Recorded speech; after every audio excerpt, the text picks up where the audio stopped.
I have not met Greta Thunberg, but Greta Thunberg has changed my life.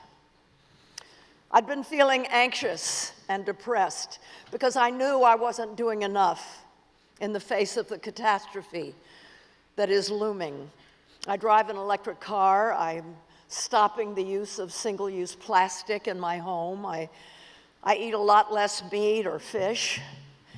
Yes, and fish, because fish stocks are plummeting, because the ocean is becoming acidified and the climate is warming. These things are all wonderful, they're very important, and we should all do it, but it's a good place to start. It's not a good place to stop, because individual life choices like these can't be scaled up in time to get us where we need to be. But what do? I thought, I wondered, I asked myself in the comfort of my Beverly Hills home. And then I read about Greta. I read that she's on the spectrum. She has Asperger's syndrome. And that means that unlike the rest of us, you see, people with Asperger's, they see and learn things that are not clouded by the rationalizations and obfuscations of the rest of us. They don't worry about being popular or fitting in. What they see, pure and direct, and I knew that what Greta had seen was the truth. When she realized what was happening and she looked around and saw that nobody was behaving like it was a crisis, it so traumatized her that she stopped speaking. When I read this, I decided that I needed to do something more than what I'd been doing. Greta said, today we use 100 million barrels of oil every day. There are no politics to change that.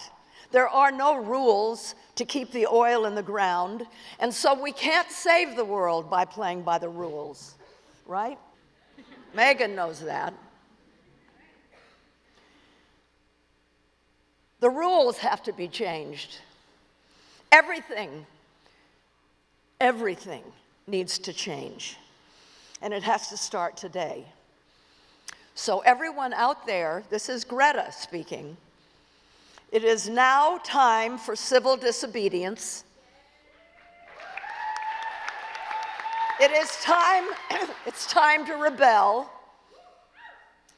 She urged us to get out of our comfort zone and stop behaving like business as usual, and that's what inspired me to move to DC and join with students. And I thank you so much for the courage, what you are doing. But we can't leave it to young people. It wasn't their fault.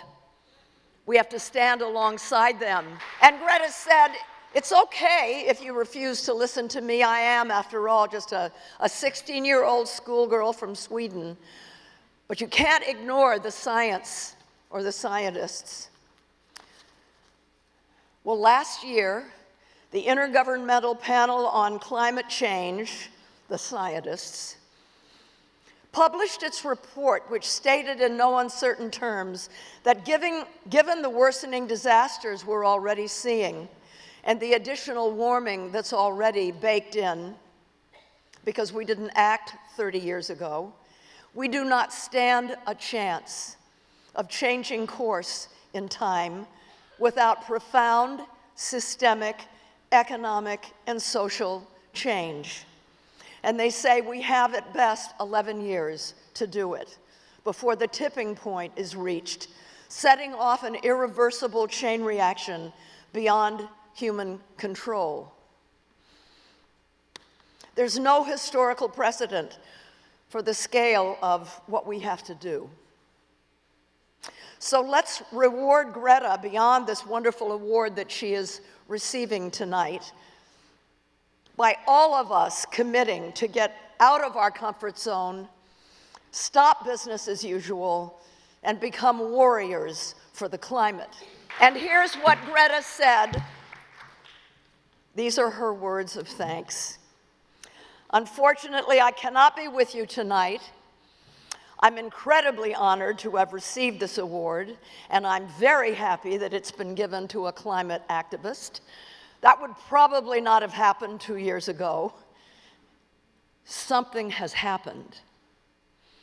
If a Swedish teenage science nerd who has shop stop, refuses to fly, and who's never worn makeup or been to a hairdresser can be chosen a Woman of the Year by one of the biggest fashion magazines in the world, then I think almost nothing is impossible. That is hopeful, because that is what we need right now. To prevent a climate catastrophe, we must do the impossible. Thank you.